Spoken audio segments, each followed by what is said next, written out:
అమ్మయ్యా ఇక్కడే ఉన్నావా? నువ్వేంటమ్మా ఇక్కడ? నీ చేత మోకాల మీద 500 మెట్లు ఎక్కిస్తానని మొక్కుకున్నా. బయట అయితే ట్యాన్ అయిపోతావు, అందుకే ఇక్కడే చెయ్యి.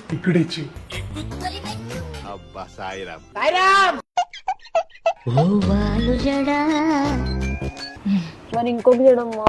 నీ తలకు ఒక సైడే నూనె రాసి జడేస్తానని మొక్కుకున్నానే. ఇలాంటి మొక్కులు మొక్కే ముందే చెప్పొచ్చు కదమ్మా.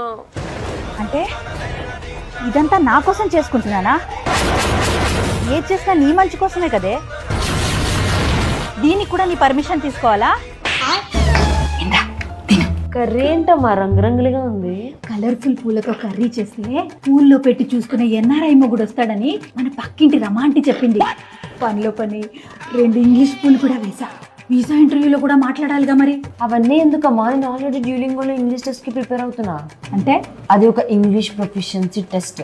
ఇంగ్లీష్ స్పీకింగ్ నుంచి రైటింగ్ వరకు వాళ్ళే ప్రొవైడ్ చేస్తారు. ఫ్రీ ప్రాక్టీస్ మాడ్యూల్ యూజ్ చేసుకుని మన ఇంగ్లీష్ ని బెటర్ చేసుకోవచ్చు. వీసా ఇంటర్వ్యూలకే కాదు, ఇన్ జనరల్లీ కూడా సూపర్ యూస్ఫుల్. సో సరే తరలే, ఎన్నెన్నో అనుకుంటాం, అన్ని జరుగుతాయి ఏమిటి?